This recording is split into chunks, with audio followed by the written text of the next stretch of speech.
Hi knitting friends, Shaina here. I most recently published the Scrap Happy Hat, which uses 2 strands of fingering weight held together to create a striped marl as you use up lots and lots of your fingering weight stash. Not that any of us have that. And I realized as I was thinking about doing this video for you that I have a lot of sweaters and projects that call for 2 strands or even 3 strands of yarn, and I wanted to share my thought process as a designer, as a lover of colorful yarns, how I put together these yarns into the projects that we're working on. So here is my blend cardigan right here. This is actually 2 colors of yarn. One is a self stripe. You can kind of see that subtle rainbow in there. It's a self striping rainbow. And then the other is a multicolor with just a few colors in it to kind of give it this overall look. So that was an interesting one to do. This one is my Moonstruck pullover, and I used 2 strands of sport weight here. You could also use a single strand of chunky and then not have to worry about tweeting anything together. But this one was neat because I used a self-striping yarn that already had a tweed effect to it. So I had double stripes going along with each other. So in some ways that was an easy one to choose, but I still paid attention to which colors of yarn I was putting with one another. I didn't just go at random there. And then this one here is my Mix It Up stash sweater. This one uses yarns all the way from lace weight up to worsted weight. So you're using lace weight, fingering, sport, DK, and worsted, and you combine the yarns differently to create overall generally like a chunky weight. So that's a really fun one. It eats up stash, all different sizes of yarn. And you get this really spectacular striped multi-textured piece. So these are just some of my designs that use this concept of stranding colors together. Certainly if this is still daunting to you after watching the video, go to your local yarn store and grab a set of yarn for a project. You know, grab something that a hand dyer has already put together, you know, let the professionals do their work, and grab a set that's already been curated for color. But I hope you'll give it a try and look at colors with me in a minute. I'm also going to be using the color wheel here, and don't be scared, it's just a circle of a rainbow. It's so fun, and I'll show you how these colors sort of interact together and how you can use this to help you put your colors together. So stay tuned, and I can't wait to see what you come up with and what projects you make with your stranded yarns. Happy knitting!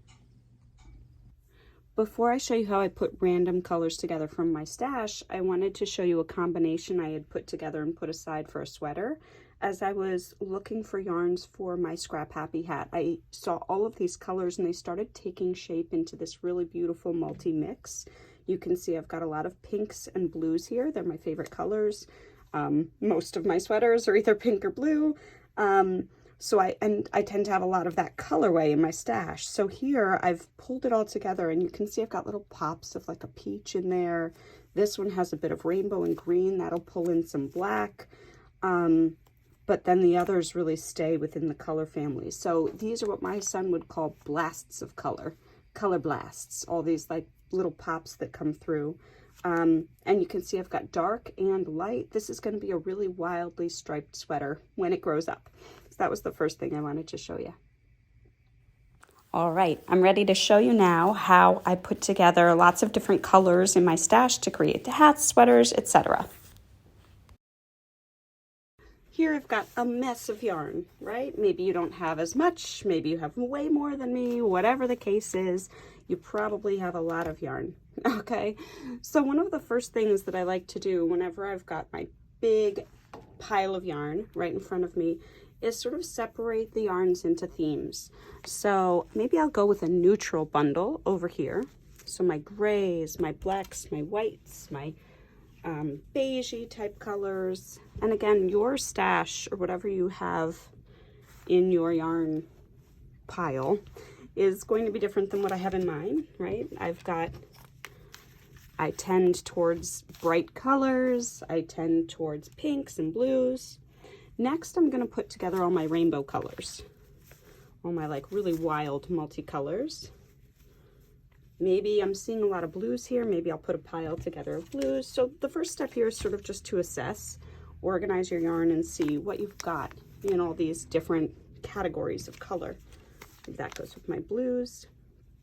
There will be some stragglers that don't really fit in. That's okay. You don't have to use everything when you're knitting with stash. Here we go. These are a color family that I put together for my son. I don't usually go with the oranges, but he had dyed some yarn, so I ended up making one of those scrap happy hats just for him with the yarns he had dyed. So I'll put those back together. I've got kind of my rainbow vibe here, my blue family over here.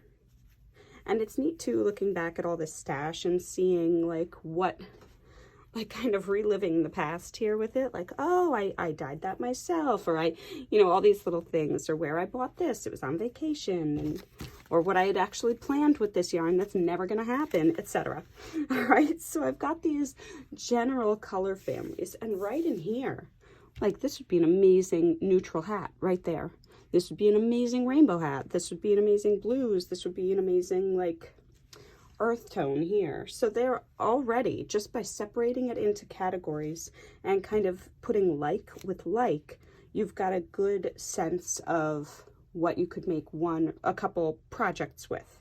So certainly with all these neutrals, I have enough here for a sweater, let's say, or at least the start of a sweater. Maybe I throw in something like this with it, or a little peach, a little pop, or add in a little bit of sky blue and really make it earthy with a little hint of a pop of color. All right, so some of it's adding other colors into these pieces.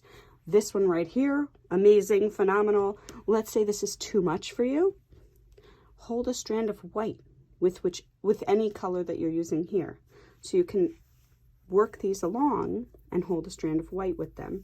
And you'll see right here, when I hold the two strands together and kind of make a little mini skein with it, I've now softened. First of all, I can see what my color is going to look like, and I've softened this one right here with the white.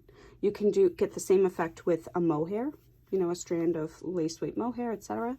So that's one thought. But yeah, if you want to soften your piece overall, white or even a gray would pull everything down if you wanted to soften. Now, let's say you wanted to go with the blue family here, but you wanted a pop of color. This is where that color wheel can come in handy. All right, so the color wheel, and we don't need to get into it on an extreme level, and you can find color wheels online that you can look at. But here we're in this blue purple family. If we wanted a splash of color in there, or as my son calls them, he's 6, a blast of color, we would go with something on the opposite end of the color wheel. So if I'm looking here at 12 o'clock, I would pick something from the 6 o'clock range to be a blast of color. So if these were I'm gonna scooch these out of here for now. So if these were the colors I was going for a project, but I wanted like something really to pop,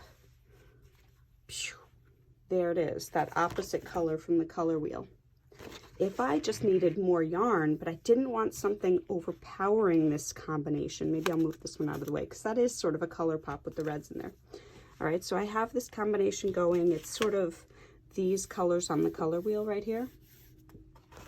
And I wanted to enhance it, or I needed more yarn from my stash to use. Maybe I start incorporating whatever one of the next or adjacent colors is on the color wheel. So maybe I start incorporating some greens in there. It's unavoidable when you have so many multicolors sometimes to get a little splash of color, or at least for me. Maybe your stash is very different. But here I would start incorporating some greens. That would be too much if you're trying to keep it neutral, and I'll just turn this one on its side. And maybe you have to go to your local yarn store, what a shame, and get some more yarn. But that would be how to start enhancing whatever section of color you have. You can start incorporating the next color adjacent to it, and that gives you a good sense of what you need. One way to hack working with multicolors and kind of making it easier on yourself is to get a color that's a self stripe like this one, and then add in the other colors that you want with it. So maybe I would do something like this, where this is my base color, and then I start incorporating all of these other colors to work with that. Another way to think about color is that we have certain colors that are all within the same value. So these are all of my lightest colors right here. Conversely, you can do all of your darkest colors, but that's all my lightest colors. And that really works nicely. This one's, you know, it's a little bit of a stretch, but it's awesome. So here we go. You can also just go, that would be an amazing little girl's hat, or the little girl in me, you know, in my spirit hat. But yeah, these kinds of combinations. And you can also go dark or medium, whatever that value is that you like. And I know I've got a tangle on the inside. I'm panicking. Hope you're not while you watch the video too. But here we go. I've got all these really dark colors coming in here, and you get this moody, really like sexy color combination just with all of those. And then here you could add in a color blast right there, that yellow. Or if you want to take it a little bit out of the deep, you can pick up one of the colors that's already in here and just add a medium value, which would still be that color blast that I'm talking about, but now it's, you know, it's also within the same color family too. So those are just some ways to approach color. With all of these crazy yarns, these happy rainbow yarns, they just bring me so much joy. So yeah, I wouldn't do a thing to change this. But again, if you wanted it more mellow, you could put that with it, or a gray, something like that to tone it down. And then in the medium range, just quickly, I'll do a little medium. We've got these, like a medium value. And then if I wanted a color blast, that one's more along the medium range. It's not outrageously light, not outrageously dark. Yeah, there we go. It's on the cusp of being a little light, but that's really a fun combination too. And so here again, most of my stash is a lot of the same color, so I get away with a little bit of not having to do too much thinking about color, but even just again organizing by color, organizing by shade, and seeing what really speaks to you and works for you in terms of a combination. But I like everything I've pulled together so far. Let's see, I could even put that in if I wanted a little color blast.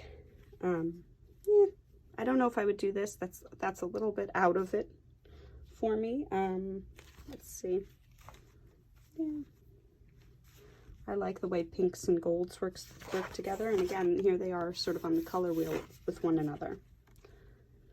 And then a little blast of the dark gray blue would be across the color wheel.